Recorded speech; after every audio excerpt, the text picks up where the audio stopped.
찬송하시겠습니다. 시편 찬송 19장입니다. 시편 찬송 19장입니다.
시간이 다 됐습니다. 다 같이 묵도 드리심으로 주일날 예배를 하나님 아버지께 드리시겠습니다.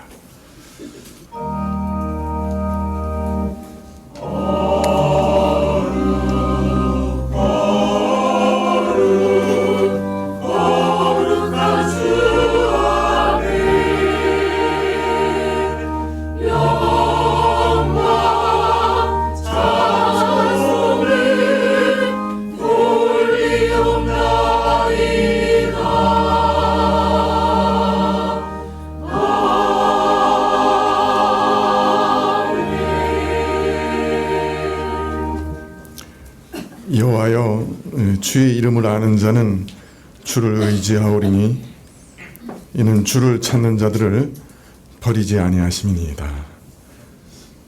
주님, 오늘도 저희가 저희 영혼을 우리 구주 여호와 하나님 앞에 의탁하고 저희 인생을 주님 앞에 의탁하고 주를 의지하며 엎드렸습니다.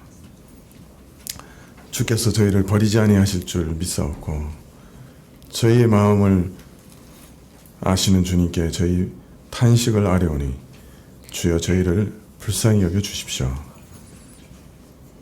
예배를 드리며 주 앞에서 저희의 참 돌이키지 않으려고 하는 악심과 회개치 않는 완악한 마음을 고백하오니 저희 모든 죄를 회개하게 하옵시고 참 저희 모든 죄를 용서하여 주시옵소서. 예배의 시종을 주께 의탁드리옵고 예수님의 이름으로 기도합나이다. 아멘. 네, 찬송가 1장입니다.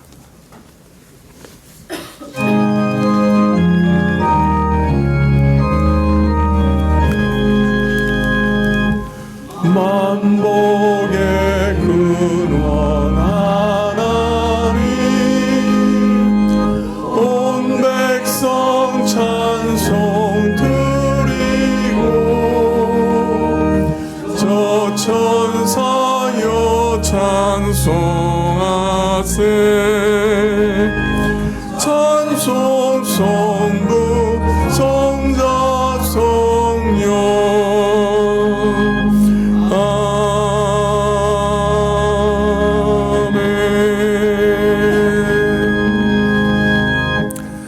교동문은 시편 23편 1절부터 6절까지 구약 817쪽인데요. 시편 23편 1절부터 6절까지 말씀 교독하시겠습니다. 여호와는 나의 목자시니 내가 부족함이 없으리로다.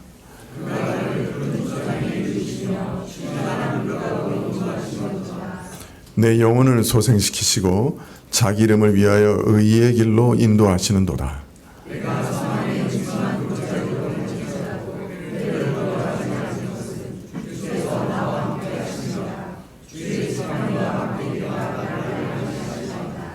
주께서 내 원수의 목전에서 내게 상을 베푸시고 기름으로 내 머리에 바르셨으니 내 잔이 넘치나이다. 나의 평생의 선하심과 인자하심이 정녕 나를 따르리니 내가 여호와의 집에 영원히 거하리로다. 아멘. 사도신경으로 우리 신앙을 고백드리겠습니다. 전능하사 천지를 만드신 하나님 아버지를 내가 믿사오며 그 외아들 우리 주 예수 그리스도를 믿사오니 이는 성령으로 잉태하사 동정녀 마리아에게 나시고 본디오 빌라도에게 고난을 받으사 십자가에 못 박혀 죽으시고 장사한 지 사흘 만에 죽은 자 가운데서 다시 살아나시며 하늘에 오르사 전능하신 하나님 우편에 앉아 계시다가 저리로서 산자와 죽은 자를 심판하러 오시리라. 성령을 믿사오며 거룩한 공회와 성도가 서로 교통하는 것과 죄를 사하여 주시는 것과 몸이 다시 사는 것과 영원히 사는 것을 믿사옵나이다. 아멘. 찬송 11장입니다.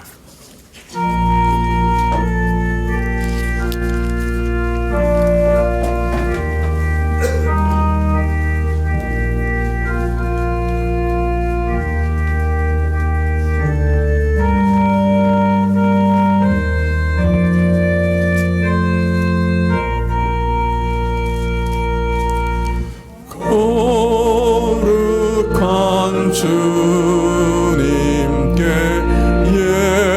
예배를 드리세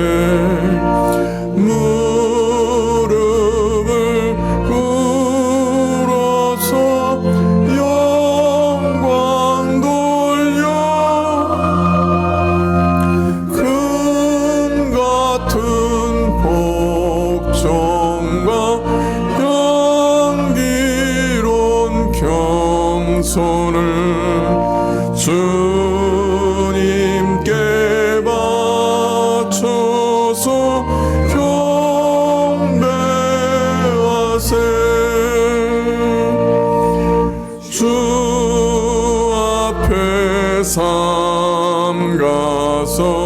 겸손히 행하며 주님을 언제나 돌보시네.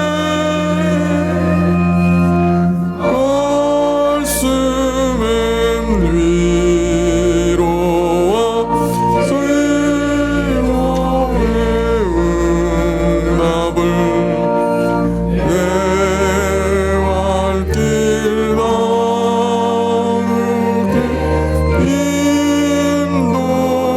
인도하네. 주 앞에 설 때에 두려워 말아라. 하나는 우리를 도우시네.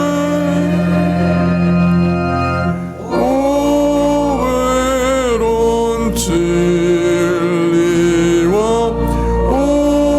온유한 사랑은 주님께 다 바칠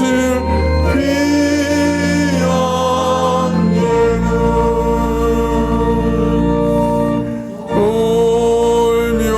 울면서 바치는 이 작은 예물도 주임은 귀하게 받으시네. 어두운 밤 지나고 새 아침 맞으니 믿음과 소망을 내주시네.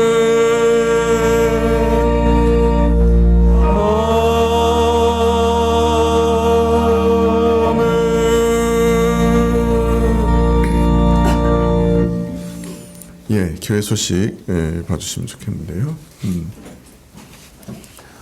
먼저 어제 결혼한 우리 유혜선 소혜영 부부 오늘 예배에 참석했습니다. 잠깐 일어나시죠. 어제 다 인사했지만 또 그래도 오늘은 부부로서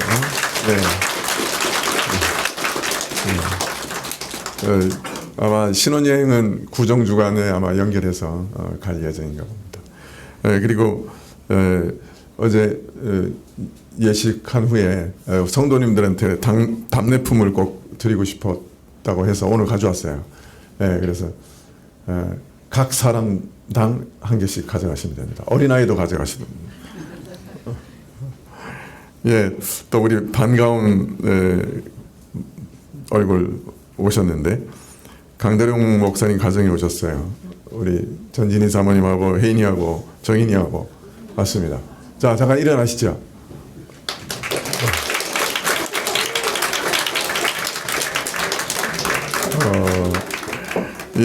오늘 오후 예배 시에 우리 강대룡 선교사님 선교 보고가 있습니다. 또 끝난 다음에 잠깐 오후 예배 끝난 다음에 잠깐 교제하는 시간도 있으니까 그때 또 교제하시면 좋겠습니다. 오늘 오후 예배 시에는 믿음 구역 특송이 있겠고요. 오늘 오후 예배 후에는 구역장 모임이 잠깐 있겠습니다. 새로 임명되신 구역장님들은 예배 끝나자마자 4층에 오시면 좋겠습니다. 다음 주일 오후 예배 시에는 성찬식이 있겠고요. 다음 주일 오후 예배 후에 정기 당회가 있겠습니다. 2월 8일 주일 낮 예배 후에는 정기 재직회가 있겠습니다. 기억해 주시고 참여해 주시면 고맙겠습니다. 우리 유원주 장로님 대표해서 기도해 주시겠습니다.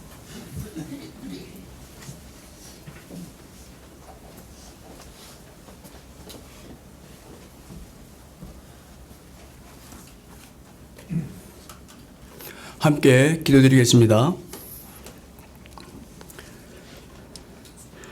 너는 마음을 다하고 성품을 다하고 힘을 다하여 내 하나님 여호와를 사랑하라. 참 좋으신 하나님 아버지, 은혜를 감사드립니다. 지난 한 해도 하나님 붙들고 살아왔던 우리 성가교회 믿음의 가족들과 성도님들, 올 한 해도 하나님 붙들고 살아가기 위해 하나님께서 가장 기뻐하시는 예배의 자리로 나올 수 있도록 인도하여 주셔서 감사드립니다. 하나님, 한 세월 살아보니 우리의 힘으로 살아낸 것처럼 보였지만 하나님의 은혜가 아닌 것이 없었고, 또 하나님이 전적으로 붙들어 주시지 않으면 살아갈 수 없는 나약한 존재임을 또 고백드립니다. 하나님 붙들고 살아가는 인생과 하나님을 외면하고 떠나버린 인생의 삶을 살아보니 그 어떤 삶이 행복한 삶인지 또 깨닫게 하여 주셔서 감사드립니다. 하나님, 우리 사랑하는 성가교회 성도님들과 자녀들 또 지체들, 올 한 해도 첫 번째 기도 제목에 소망이 있다면 아마도 하나님과 동행하는 삶이 첫 번째요, 또 하나님과 내 인생에서 주인이 되는 것이 첫 번째요, 하나님과 항상 인격적으로 교제하는 삶이 첫 번째로 우선순위로 두고 한 해를 하나님만 붙들고 시작하는 우리 성도님들과 자녀들, 예배 자리로 또 나왔습니다. 하나님, 이 세상 모든 것을 얻는다 한들 하나님이 계시지 않는다면 무슨 행복, 무슨 소용이 있을까요? 거지 나사로의 삶은 우리네 인생을 살아갈 때 도전이 됩니다. 거지 나사로의 삶이 다른 이들에게는 천대받는 삶으로 비추어지고 버림받았지만 하나님께서는 단 한 번도 외면하지 않으시며 끝까지 지켜내주어 당신의 품으로 품어주셨던 우리 하나님을 기억합니다. 하나님, 우리 믿음의 자녀들, 이 하나님 붙들고 살아가는 삶이 얼마나 소중한 것인지 알게 하여 주시고, 또 하나님을 내 마음에 품고 살아가는 것이 이 세상 그 어떤 것보다 귀한 것인지 깨닫게 하여 주옵소서.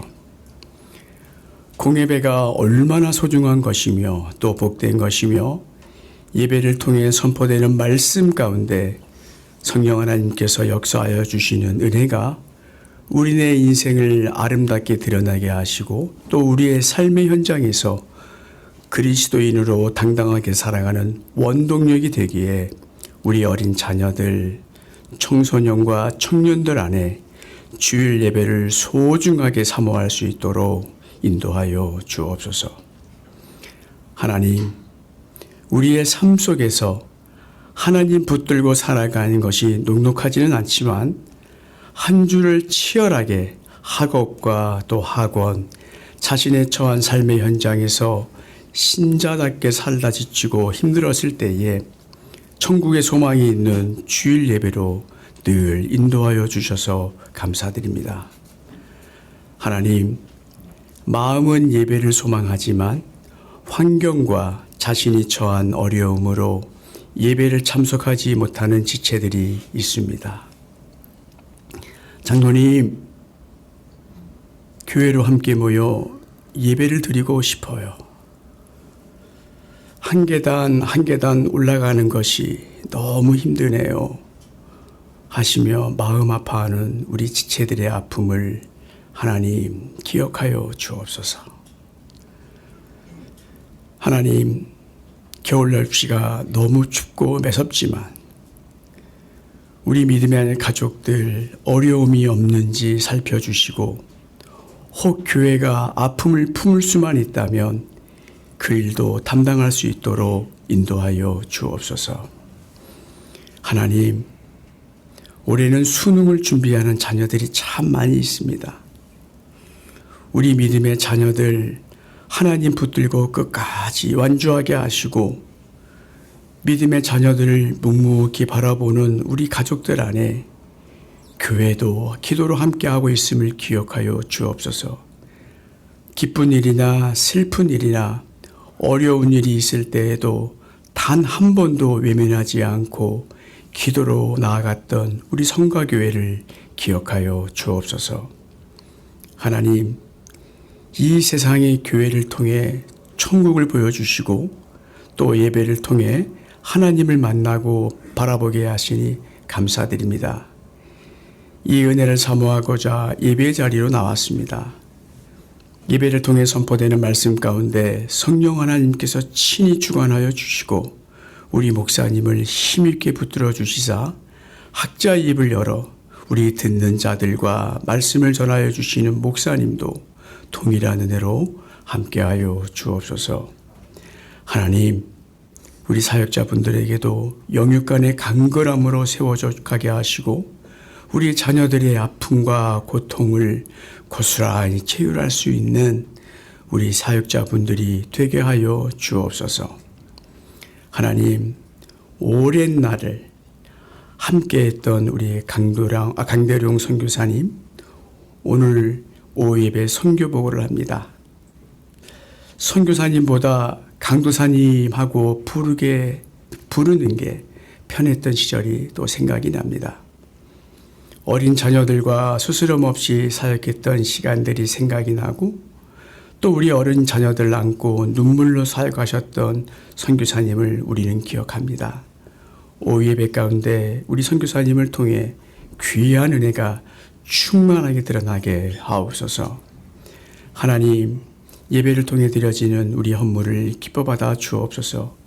이 예물이 하나님의 교회를 아름답게 섬겨주시는 일에 쓰임받게 하시며 또 우리 섬기는 우리 교회들과 선교지에서 선교하시는 우리 선교사님들에게 은혜로 함께하여 주옵소서. 하나님, 성가교회를 섬겨주시는 분들이 참 많이 계십니다. 성가대의 찬양을 우리 기뻐 받아주시며 오예배 가운데 찬양으로 섬기는 우리 찬양팀의 섬김을 기뻐 받아 주옵소서. 또 식당 봉사로 보이지 않는 곳에서 묵묵히 섬겨주시는 이들의 마음을 기뻐 받아주시고 교사로 사역자로 자녀들을 믿음으로 양육하는 섬김을 기억하여 주옵소서. 올 한 해도 우리 재직분들과 구역 모임을 섬겨주시는 구역장들의 섬김도 기뻐 받아 주옵소서. 각 부서를 섬기는 우리 부장님들과 차장님, 부원들의 섬김도 하나님 기억하여 주옵소서. 예수님의 몸된 교회를 아름답게 섬겨주시는 분들의 섬김 가운데 우리의 의가 드러나지 않게 하시고 예수님만 드러나게 하옵소서. 하나님, 우리 교회를 섬기는 우리 당회도 하나님의 뜻만 드러날 수 있도록 협력하여 서로를 이루는데 함께 동역할 수 있도록 성령 하나님께서 당회를 힘있게 붙들어 주옵소서. 하나님, 새해 들어 또 아름다운 가정을 세워주신 하나님께 감사드립니다. 이 가정을 통해서 하나님의 나라가 확정되게 하여 주시고 교회의 치리에 순종할 수 있도록 인도하여 주옵소서. 다음 달 시안의 가정에 둘째 아이가 출산을 앞두고 있습니다. 이 가정을 복되게 하여 주시고 우리 산모와 태중에 있는 아이를 강건하게 지켜 주옵소서. 아름답고 복된 날 하나님의 귀한 자녀와 산모를 뵙기를 또 소망합니다. 날씨가 많이 춥지만 군복무를 하는 우리 제상 형제 하나님의 은혜로 군복무를 마치고 복귀를 앞두고 있습니다. 하나님께 감사드리며 군복무 마치고 가정으로 돌아와 학업을 준비하는 여정 가운데 성령 하나님께서 친히 동행하여 주옵소서. 우리 지훈 형제도 추운 겨울 군복무를 하고 있습니다. 하나님께서 불꽃 같은 눈으로 보호하여 주시고 군복무 마치고 가정으로 또 교회로 무사히 복귀할 수 있도록 성령 하나님께서 힘있게 붙들어 주옵소서. 하나님, 올 한 해 성가교회 성도님들과 우리 가정들 마음을 다하고 성품을 다하여 하나님만 섬기는 복된 가정들 되게 하여 주시고 우리 믿음의 자녀들도 하나님 붙들고 살아가는 삶이 얼마나 소중한 것인지 복된 자녀들로 세워져 가게 하옵소서. 하나님께서 가장 기뻐하시는 예배의 자리로 나올 수 있도록 인도하여 주신 하나님, 올 한 해도 자신의 삶 속에서 그리스도인으로 당당하게 살아가는 저희들과 늘 함께 동행하여 주옵소서. 예배의 시종을 우리 주님께 부탁드립니다. 예수님의 이름으로 기도드립니다. 아멘.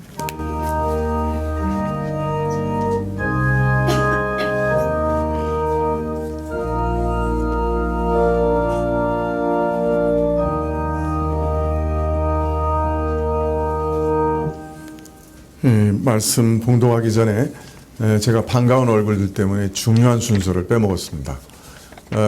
저희가 이 조직표 나눠드렸죠.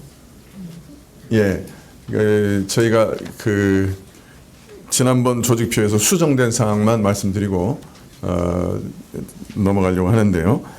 먼저 우리 서리 집사님 중에 윤영신 집사 지난번에 좀 빠뜨렸습니다. 그래서 다시 말씀을 드리고요.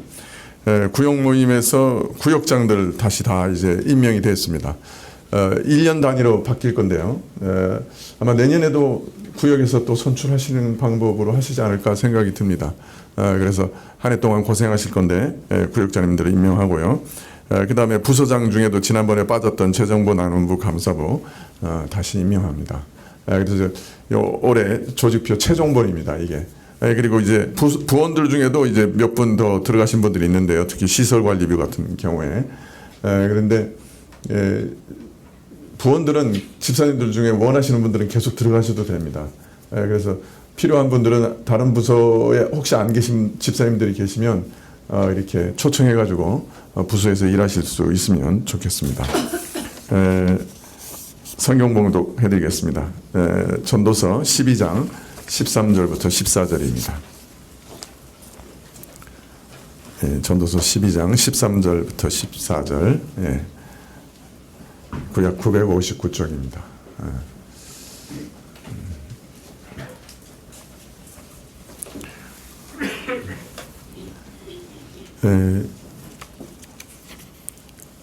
이 일의 결국을 다 들었으니 하나님을 경외하고 그 명령을 지킬지어다. 이것이 사람의 본분이니라. 하나님은 모든 행위와 모든 은밀한 일을 선악간에 심판하시리라. 아멘.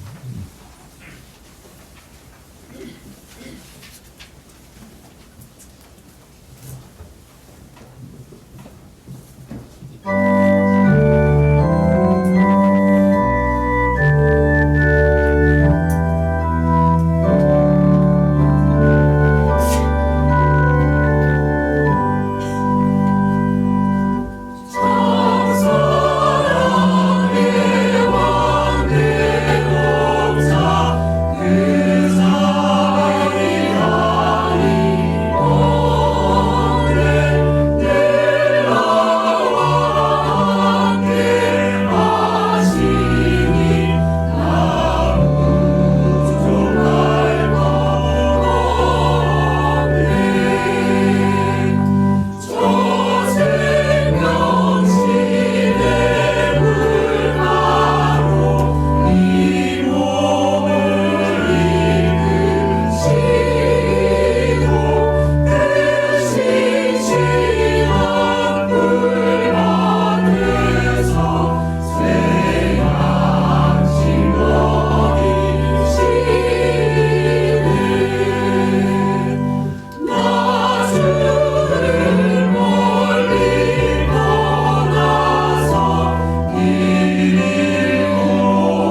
반가운 얼굴들이 많으시네요. 저 뒤에 그 우리 김성원, 김은경 집사님들 그 부모님 오셨고, 또 김은경 집사님 남편 호국행 성도도 왔습니다. 잠깐 일어나시죠.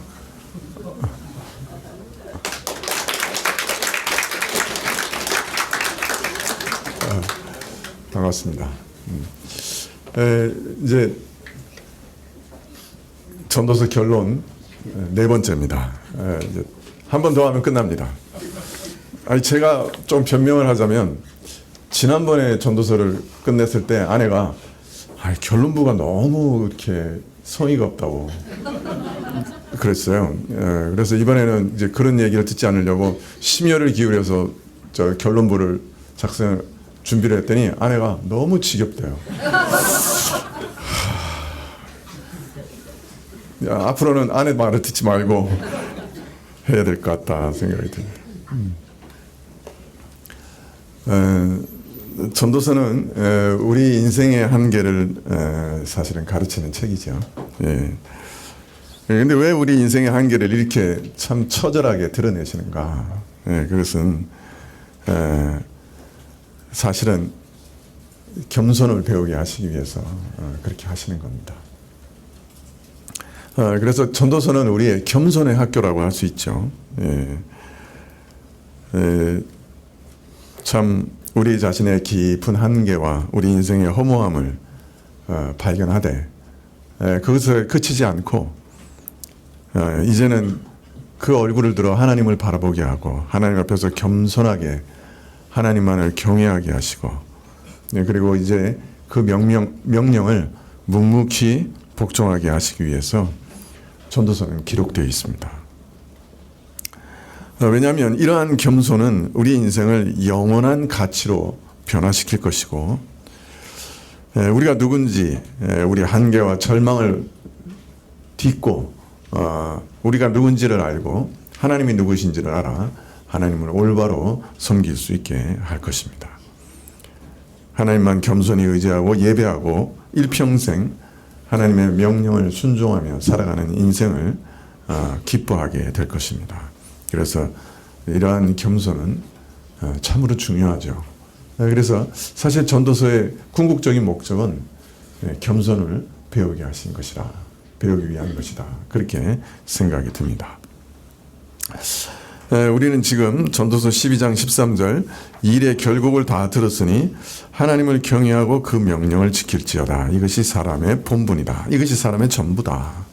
하나님은 모든 행위와 모든 은밀한 일을 선악간에 심판하시리라 하는 이 결론을 이제 살펴보고 있는데요. 이 결론을 가지고 앞에서 전도자가 고백했던 허무들을 다시금 되새김질하면서 앞에 있는 모든 말들이 이 결론과 어떤 관계가 있는가 하는 것들을 다시금 살펴보고 있습니다.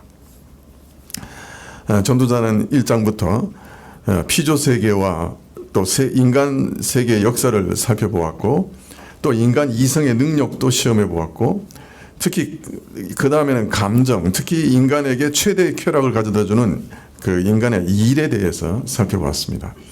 그러나 그 모든 것에서 어떤 인생의 의미를 발견하지는 못하고 지극한 한계만을 발견했죠. 이어서 전도자는 눈을 돌려 시간의 관점에서 이 땅을 살피다가 하나님께서 자신의 뜻을 따라 모든 것을 아름답게 행하시는 절대 주권과 섭리를 발견합니다. 그러나 전도자는 이 발견에 만족하지 못하고 여러 질문을 계속해서 이어갑니다. 하나님의 주권에 대해서 첫째는 내가 하나님의 선하시고 아름다운 섭리를, 주권을, 그것이 있다는 것은 알지만은, 그러나 그 하나님의 뜻을 알 수 없으니 그것이 내게 무슨 소용이 있는가. 그러니까 하나님은 아름답게 모든 것을 다스리고 섭리에 가시지만은 나는 그 하나님의 섭리와 뜻을 발견할 능력이 없으니 도대체 그게 무슨 내게 의미가 있는가, 이런 질문을 했고요. 두 번째는 하나님의 절대 주권을 가지시고 행하시되 우리 인간은 거기 덜하거나 더하거나도 할 수 없다. 즉 그 뜻은 반드시 이루어진다. 자, 그렇다면 우리 인간은 뭐냐? 꼭두각시냐? 기계냐? 이렇게 질문합니다. 셋째는 신종론을 가는 것이죠. 아니 선하신 하나님이 그렇게 다스리고 섭리하신다고 하는데 이 땅에는 왜 이렇게 죄와 부조리와 악이 많으냐. 그리고 넷째는 이런 부조리한 세상에서 눈을 돌려 그러면 앞날에는 무언가 새로운 것이 있겠는가 하는 미래지향적인 삶을 살아보려고 노력하지만은 그러나 내 앞날을 전혀 알 수 없고 예측할 수 없는 상황에서 인간의 부패와 무능력을 고려할 때 이런 미래지향적 삶, 앞날을 위해 근신하고 애써 노력하는 삶이 도대체 무슨 소용이 있겠는가? 이런 질문들을 계속 던집니다. 예. 그것을 이제 우리가 지난 시간까지 이 마지막 결론에서 어떻게 대답하고 있는가, 이 모든 질문을 어떻게 대답하고 있는가 하는 걸 살펴봤습니다. 오늘은 다섯째 질문을 살펴보려고 하는데요. 그것은 인과응보가 왜 이처럼 제대로 이루어지지 않는가 하는 것입니다. 전도서 7장에서 전도자는 인간의 죄와 부패가 얼마나 심각한지를 발견합니다.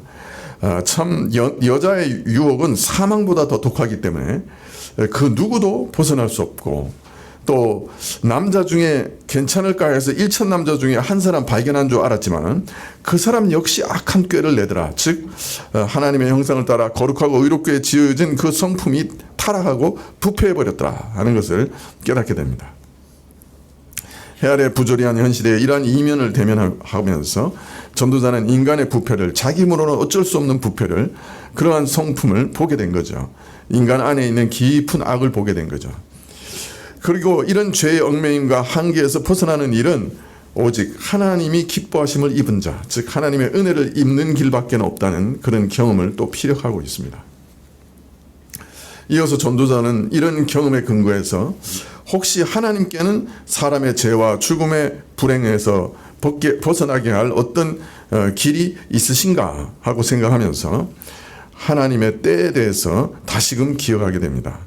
하나님께서는 만사를 자신의 뜻대로 정하시고 그 때에 따라 행하심으로 하나님의 때라고 하는 것은 반드시 필연적으로 이루어지는 무엇인데, 그래서 이 하나님의 때 가운데는 사람이 도저히 피할 수 없는 온갖 원칙과 질서가 있는데 특히 이러한 질서 중에는 인과응보의 원칙이 존재한다.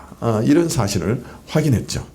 그러나 좀 더 들여다보니까 이 하나님의 인과응보라고 하는 것이, 악에 대한 보응이라고 하는 것이, 징벌이라고 하는 것이 신속하게 시행되질 않아요. 그래서 인생들은 공짜라면 우리는 소도 잡아먹으니까 이 악에 대한 보응이 신속하게 시행되지 않으니까 어떻게 합니까? 악을 행하는데 아주 담대해요. 또 죄인이 100번 악을 행해도 가만히 보니까 아주 장수해요. 악당일수록 오래 살아. 그죠? 저 푸틴도 오래 살 것 같은데, 시진핑도 오래 살 것 같은데. 여기다 트럼프 이름 넣으면 내가 미국 비자를 못 받겠지.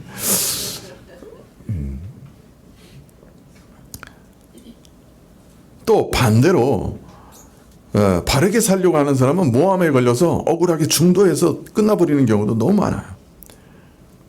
그래서 해아래 세상에서는 이런 완전한 보응, 인과응보를 바라기가 어렵다는 사실을 확인하게 됩니다. 뿐만 아니라 선한 자나 악한 자나 예배를 드리는 자나 예배를 드리지 않는 악한 자나 다 하는 것이 다 일반이야. 신자라고 사고 안 당하는 거 아니고, 신자라고 병 안 드는 거 아니고, 그죠? 불신자나 신자나 다 하는 일을 보니까 똑같아. 더하여 다 같이 짐승같이 죽어 흙으로 돌아가. 그래서 다시는 해아래의 역사에 참여하지를 못해. 참 이런 현실, 이런 해아래의 현실, 선악간의 공변된 보응이, 판단과 심판이 이루어진다고 말하기가 참 어려운 현실을 보면서 왜 인과응보의 법칙이 제대로 실행되지 않는가 의문을 제기합니다. 그래서 결론 내리기를, 결국 인간은 그 인생을 아름답고 의미 있게 하는 하나님의 심중과 뜻, 심중 안에 있는 뜻과 계획은 알지 못한 채 마음에 가득한 악을 따라 평생 미친 마음을 품고 살다가 죽는 것이 아닌가. 이게 인생이 아닌가. 이렇게 고백합니다. 인생이 뭐냐? 그 악한 마음을 따라 평생 미친 마음을 품고 살아가는 것. 그러다 죽는 것. 전도자는 하나님께서는 그 정하신 때에 따라 만사를 아름답게 행하시고 그 정한 때가 되면 참 악인과 의인을 공변되고 의롭게 판단하시고 정당하게 보응하실 것이라고 기대했지만은 그 기대가 자신을 잃어버려요. 적어도 이 해아의 역사 가운데서는 하나님의 판단과 보응을 두고 말한다면 너무 더디어서 실효가 없든지 아니면 보응의 원칙이 뒤바뀌어 있어서 혼란스러울 뿐인 거예요. 그래서 이 땅 안에서 인간고의 법칙이 제대로 작동하지 않는다. 그렇게 한탄합니다. 이러한 질문에 대해서 오늘 결론은 어떻게 대답하고 계십니까? 14절에 하나님은 모든 행위와 모든 은밀한 일을 선악간에 심판하신다. 인간은 하나님이 부여하신 자유 가운데 스스로 판단하고 선택하고 결정하고 행동하지만은 그 모든 일에 대해서 반드시 책임지게 될 것이다 하는 것을 다시금 거듭 확인하고 있습니다. 자, 그런데 이 말은 앞에 있는 지금까지의 말씀하고 연결하면 어떻게 됩니까? 앞에서 전도자는 이 땅에 인과응보의 법칙이 올바른 보응이 이루어지지 않는다고 한탄하고 계속해서 허무했어요. 그런데 또 오늘 결론에 이르러서는 인과응보의 법칙은 불변하고 반드시 이루어질 거다라고 확언하고 계시는 거예요. 그렇다면 이것을 어떻게 받아들여야 되는 것입니까? 해아의 역사는 보응과 심판이 이루어지지 않아요. 먼 미래에서도 이러한 보응과 심판을 기대할 수 없어요. 자, 그렇다면 우리 시선을 이 해아의 세상에서 제한시키면은 인간은 그가 신자든 불신자든 선하게 살았든 악하게 살았든 그저 죽는 것으로 생을 마감해버리는 허무한 일생으로 끝날 수밖에 없는 거예요. 자, 그렇다면 이처럼 해아의 역사에서는 이런 완전한 보응이 이루어지지 않는다고 하면 오늘 확약하고 계시는 반드시 하나님의 심판이 은밀한 일을까지도 선악간에 심판하시는 이 완전한 보응이 있다는 말씀은 어떻게 이해되느냐? 이 심판은 해아의 역사를 넘어서는 해아의 세상을 넘어서는 곳에서 이루어질 것이다 라고 판단할 수밖에 없는 것이죠. 그리고 성경은 처음부터 이런 선악간의 모든 것이 심판받는 이 날을 언제라고 합니까? 그리스도의 날, 마지막 심판의 날이다. 그렇게 분명하게 밝히고 계신 것이죠. 네, 오늘 말씀에서 14절에 이 날에는 모든 은밀한 일에 대해까지도 심판이 이루어진다라고 말씀합니다. 다른 말로 말하면 지금은 현 세계는 해아의 세상에서는 이 해아의 역사에서는 아직 만사가 감추어진 상태라는 거예요. 실상이 명백하게 드러나지 않고 그 진면목이 그 깊은 내용이 그 참된 가치가 아직은 다 드러나지 않고 있다는 거예요. 그런데 그래서 이 땅에서는 100번 악을 행한 악인이 끝까지 잘 먹고 잘 살다가 죽는 그런 경우가 있고 해아에서는 아직 그 실상이 명백하게 드러나지 않고 감추어져 있기 때문에 보응이 제대로 이루어지는 거 않지 않고 그런 일들이 얼마든지 일어난다는 거예요. 사실은 우리가 이 일 때문에 얼마나 답답해하는지 몰라요. 우리 안에 우리 인생 안에 정말로 이렇게 왜 이런 일이 일어나는지 모르는 일들이 얼마나 많습니까? 왜냐하면 내가 지금 당하고 있는 이 일의 의미도 내 안에 감춰져 있으니까 숨겨져 있으니까 너무 답답한 거죠. 내가 왜 이런 일을 당하는지 내 자신도 모르는 거예요. 욥이 가장 답답했던 것이 뭡니까?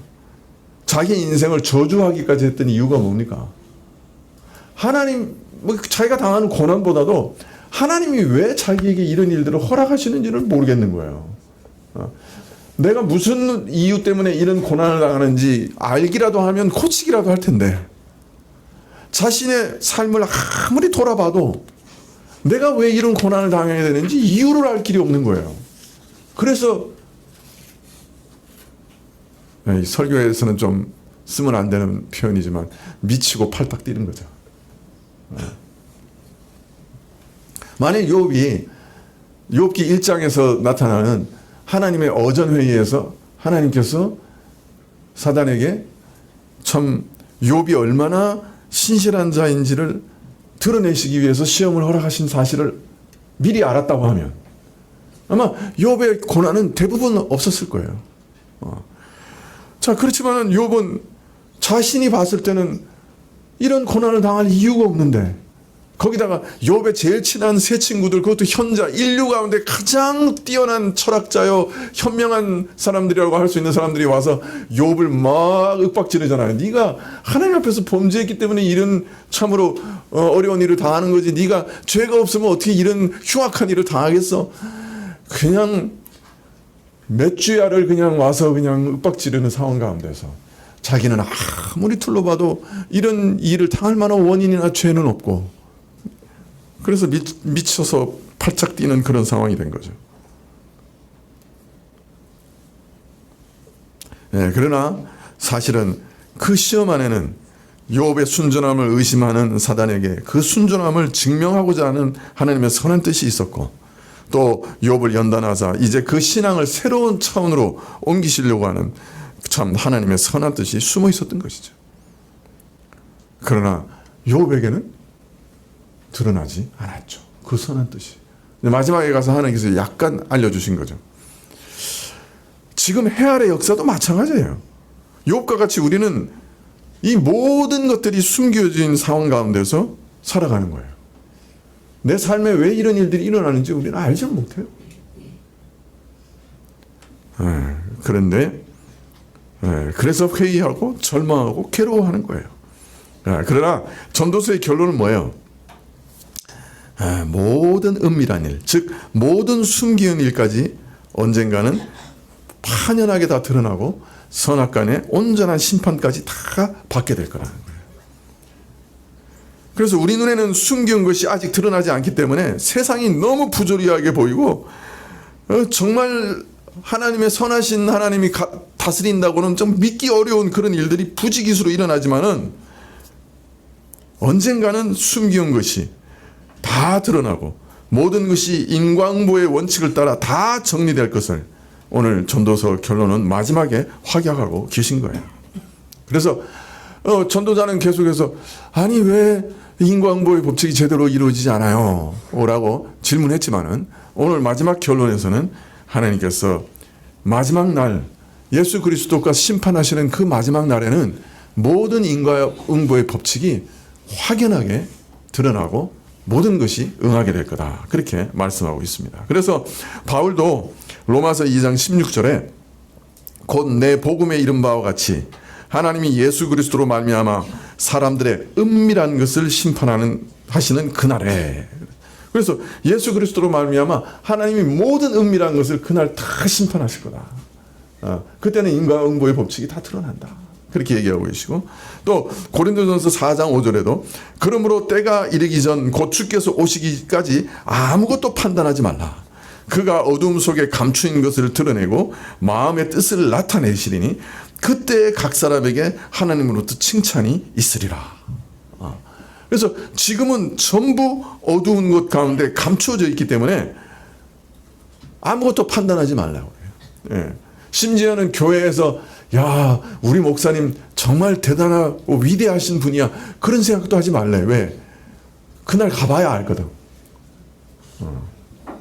저는 아마 제일 큰 상 받는 사람 중에 하나가 저 시골에서 그냥 한 10명 붙들고 그냥 평생 그냥 그 사람의 영혼을 위해서 눈물과 피를 흘리면서 기도하고 목회하는 목사님들이 아마 상은 더 크게 받지 않으실까. 왜? 이 땅에서 받은 상이 하나도 없잖아. 저 누구처럼 그 목사가 신방하는데 앞에 붉은 카페트 깔고 신방 받고 신방할 때마다 막 몇백만 원씩 감사헌금 받고 이런 목사보다 그분들이 훨씬 더 상급을 많이 받지 않을까요? 큰 상을 받지 않을까요? 저는 그렇게 생각하는데.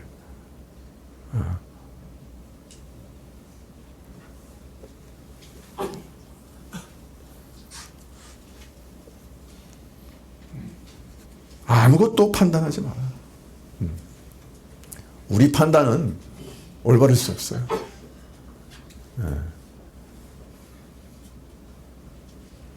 그래서 또 어떤 사람은 너무 정죄하지도 마세요.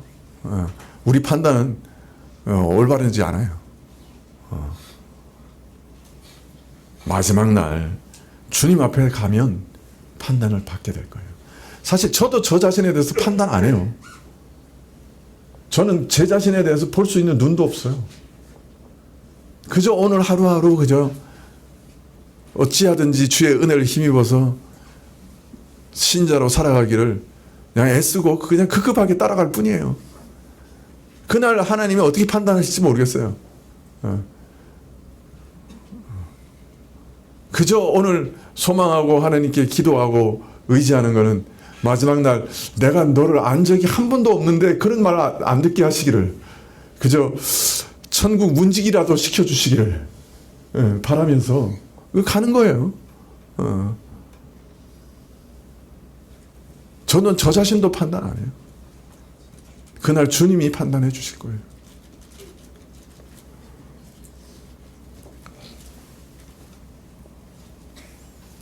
이날에는 믿음을 지키고 죽은 성도들은 부활하여 영생으로 들어갈 거예요. 갈 것이요. 믿지 않고 죄악을 고집하다가 살다가 죽은 불신자들도 다시 부활해서 오히려 영원한 사망으로 들어가게 될 겁니다. 공의로운 보응이, 완전한 심판과 보응이 이날에 이루어집니다. 자, 이제 여섯째 질문 있습니다. 여섯째 질문은 왜 해아래서 사는 모든 사람이 동일하고 비참한 종말을 맞이하는가? 죽음이라는 종말을, 이런 가장 부조리한 일을 겪게 되는가? 참 이런 죽음이란 부조리 앞에서 인생은 무슨 의미가 있는가? 허무밖에는 없지 않는가? 하는 질문입니다. 이런 죽음이라는 허무, 인간의 모든 것을 부정해버리는 절대적 허무에 대해서 전도자는 처음부터 말했죠. 2장에서 인간의 일에 대해서 탐구하면서 인간 자신이 가진 능력과 재주를 다해서 뭔가 성취하려고 노력해보지만은 그런 노력과 수고가 사람의 인생을 근본적으로 바꾸지 못한다고 하는 것을 발견하고 한탄합니다. 왜? 지혜가 있거나 미련하거나 따라서 인간이 이 땅에 살아갈 때는 뭔가 어떤 면에서 차이를 보이는 것 같지만은, 그러나 근본적으로는 2장 16절에 고백하기를 지혜자나 우매자나 영원토록 기억함을 얻지 못하나니 후일에는 다 잊어버린 것이 오래일 것인데 오라. 왜냐하면 지혜자의 죽음이 우매자의 죽음과 일반이기 때문이다. 결국 죽어서 다 잊혀진다. 근본적인 틀에서 보면 지혜자나 어리석은 자나 아무 차이가 없다. 이처럼 죽음이라는 것은 모든 것을 다 허무로 돌려버리는 절대적인 허무다. 그렇게 고백합니다. 3장에서 선과 악이 뒤바뀐 현실에서 이 어그러지고 뒤틀린 헤아리의 역사가 언젠가는 회복되고 정정될 것이다 라고 생각하고 유심히 살펴봤지만은 3장 19절에 보니까 인생에게 임하는 일이 짐승에게도 임하나니 이 둘에게 임하는 일이 일반이라. 다 동일한 호흡이 있어서 이의 죽음같이 저도 죽으니 사람이 짐승보다 뛰어남이 없으면 모든 것이 헛됩니다. 아까는 지혜자나 그죠? 어리석은 자나 다 같이 죽어서 다 아무것도 아니다 이렇게 얘기했는데, 3장에 가서는 사람이 이 땅에서 어떻게 살아왔든지 간에 짐승처럼 다 죽으니까 사람이나 짐승이나 뭐가 달라 이러는 거예요. 앞에서는 지혜자나 어리석은 사람이 뭐가 달라 죽는 앞에서, 죽음 앞에서. 이제는 그 차원이 어디까지 떨어져? 사람이나 짐승이나 뭐가 달라, 짐승이나 똑같지 라고 돼버린 거예요.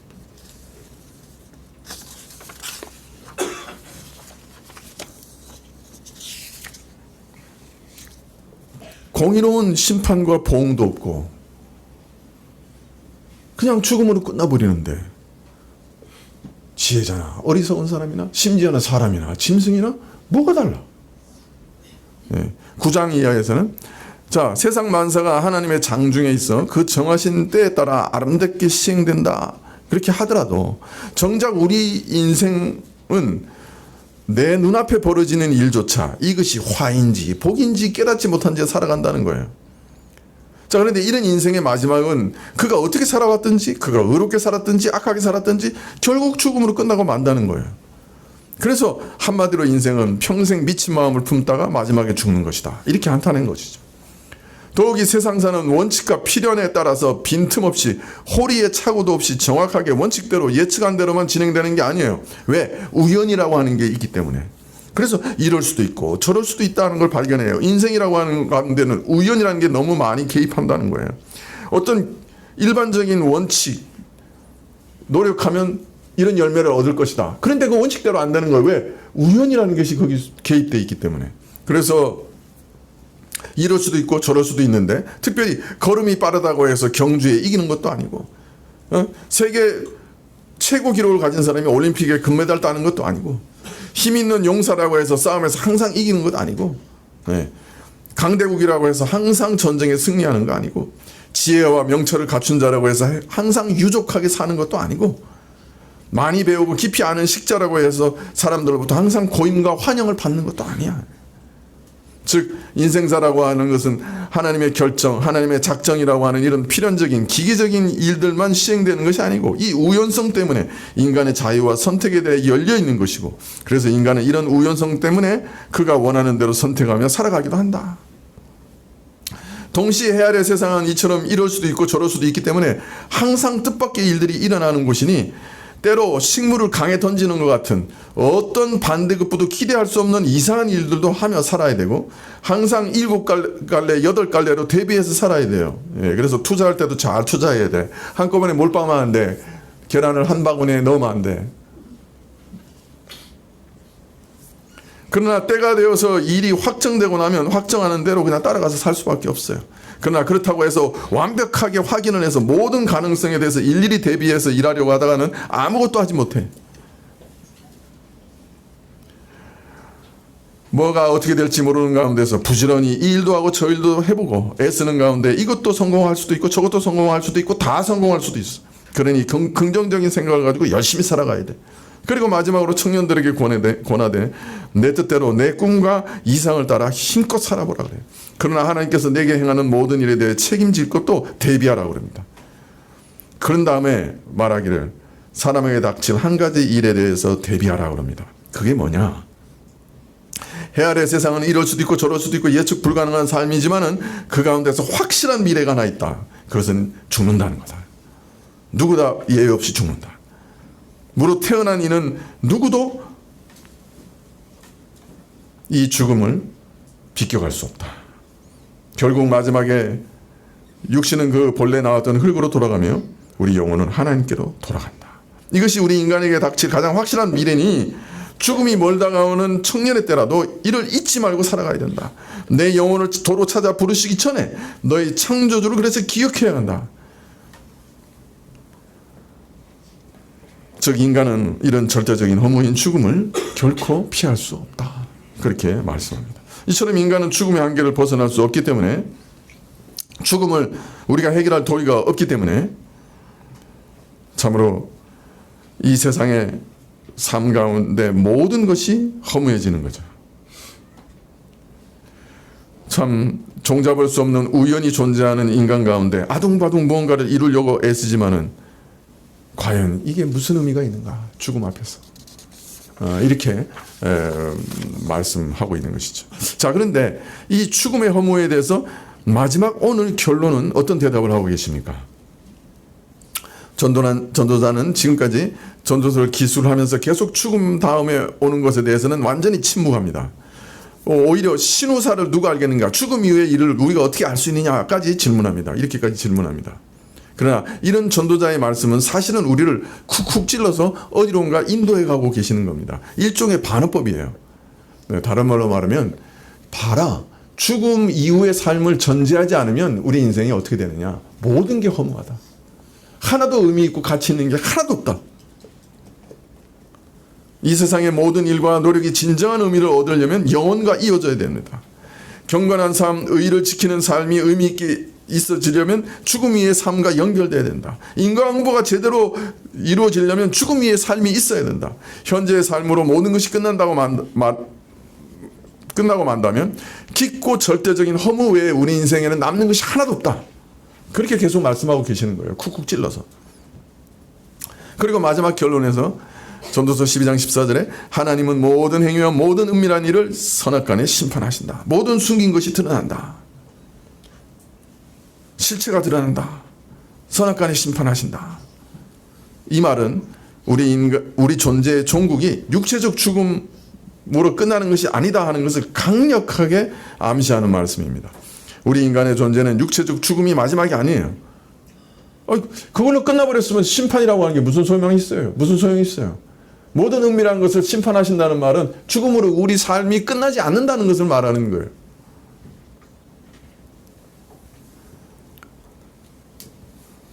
우리 인간 존재는 육체적 죽음이 마지막이 아니라 그리스도 오실 때 심판한 날에 영원한 운명까지 연결된다고 분명히 얘기하시죠.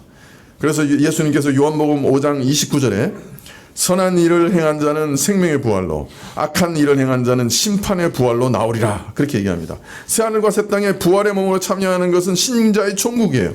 그날 부활의 몸은 영원한 심판에 처하게 되는 것도 악인의 종국이에요. 예. 신자의 종국은 새로운 부활체를 입고 새하늘과 새 땅에서 영원히 사는 것이고, 악한 자의 종국은 그도 역시 부활해서 육체를 입고 영원히 악한 곳에서 사는 것이죠. 바로 그날의 모든 삶이 의미가 참되게 평가받고 모든 보상이 그때 이루어집니다.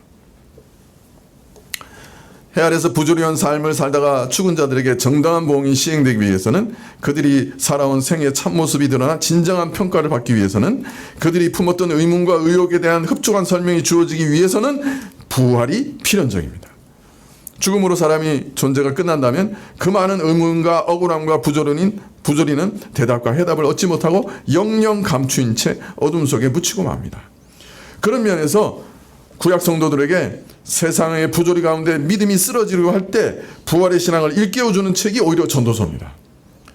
전도서의 시작은 매우 세속적인 것 같지만은 결론은 우리가 세상을 의미 있게 살려면 우리의 시선을 이 세상에 돌려 하나님 아버지를 바라봐야 되고 그의 통치에 나를 맡겨야 되며, 더 나아가 죽음 너머에 있는 진정한 종국을 바라봐야 된다.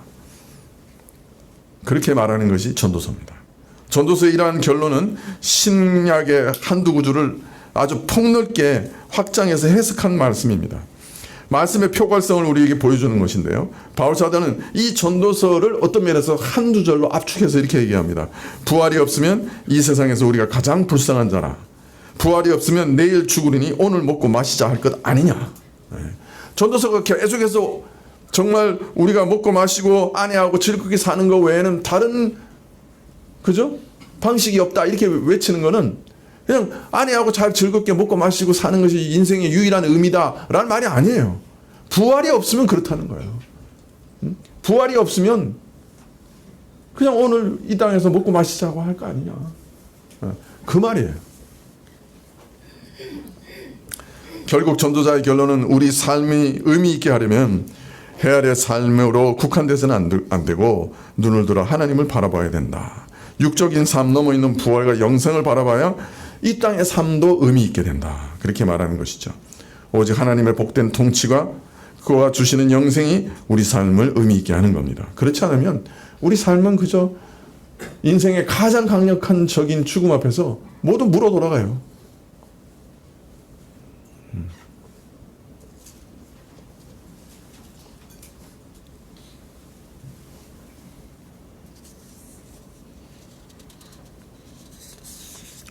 이 세상의 삶이 참된 의미를 발견하기 위해서는 삶의 중심을 내세로 옮기지 않으면 안 됩니다.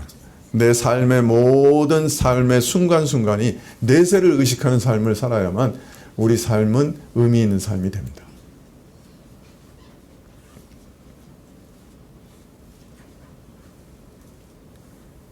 그렇지 않으면 이 땅에서 그저 잘 먹고 잘 살자 하는 것 외에는 더 나은 길이 없습니다. 그러다가 모든 것을 허물어 돌리며 죽는 거죠.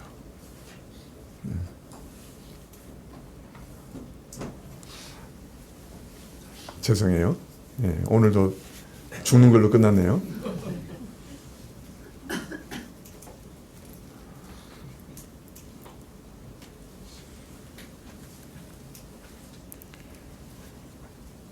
우리 시간도, 우리 재물도, 우리가 가진 재능도 죽음이 다 뺏어가기 전에 빨리 쓰면 좋겠어요.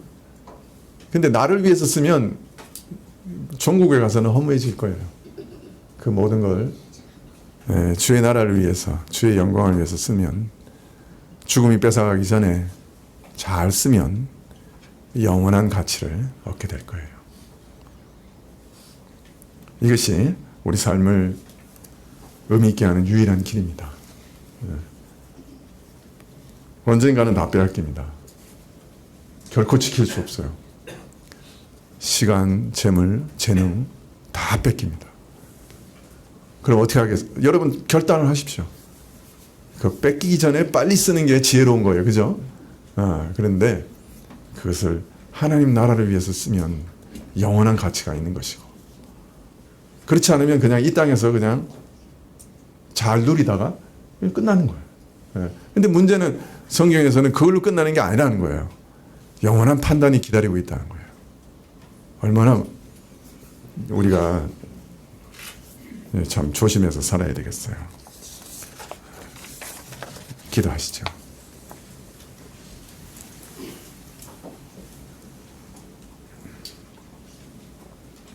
주님, 우리 현실을 정말 냉정하게 바라볼 수 있도록 허락해 주십시오. 우리가 처한 현실이 어떤지, 우리 삶의 정황을 정확하게 이해할 수 있게 해주십시오. 깨닫는 마음을 주십시오. 그리고 성령의 지혜를 주십시오. 그래서 앞날을 올바로 예비하는 저희들이 되게 해주십시오. 예수님의 이름으로 기도합나이다. 아멘. 540장 찬송하시겠습니다.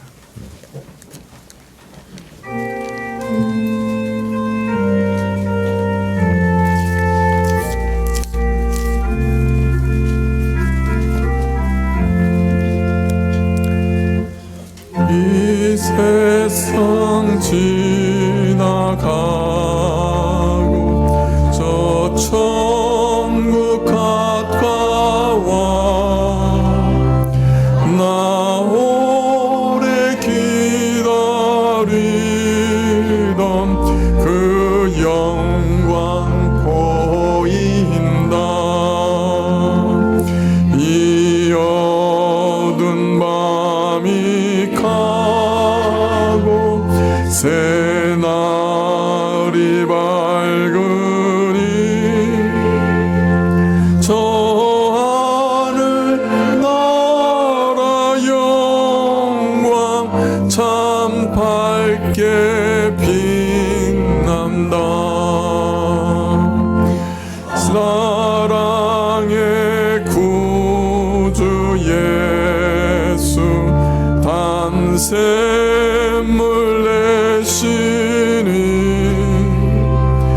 목마른 나의 영이 이 샘물 마신다. 이 세상 사는 동안 내 생수 되시고 그 나라 이르러서 내 기쁨 되신다. 내 주의 크신 은혜 그 깊은 사랑이 내 평생 사는 동안 늘 차고 넘친다. 이 천국 이르러서 그 은혜 고마워 주 보좌 앞에 나가 늘 찬송하리라.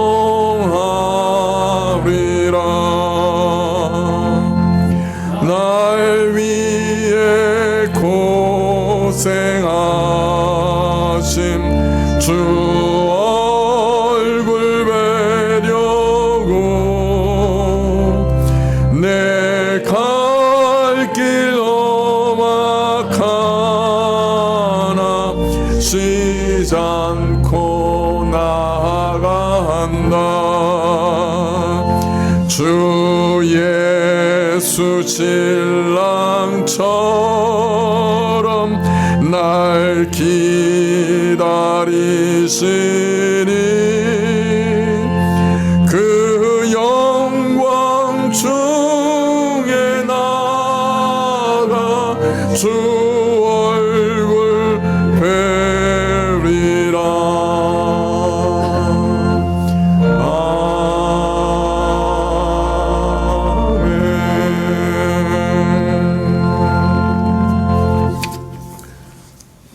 지금은 우리 주 예수 그리스도의 은혜와 하나님 아버지의 그 크신 사랑과 이 은혜와 사랑을 깨닫게 하시고 누리게 하시는 성령님의 교통하시고 역사하심이 우리의 삶을 참으로 내세로 그 중심을 옮기고 이 땅에 살면서 또 영원한 나라와 잇대어 살기로 결심하며 머리 숙인 주의 백성들 위해 지금부터 영원까지 함께 계실지어다.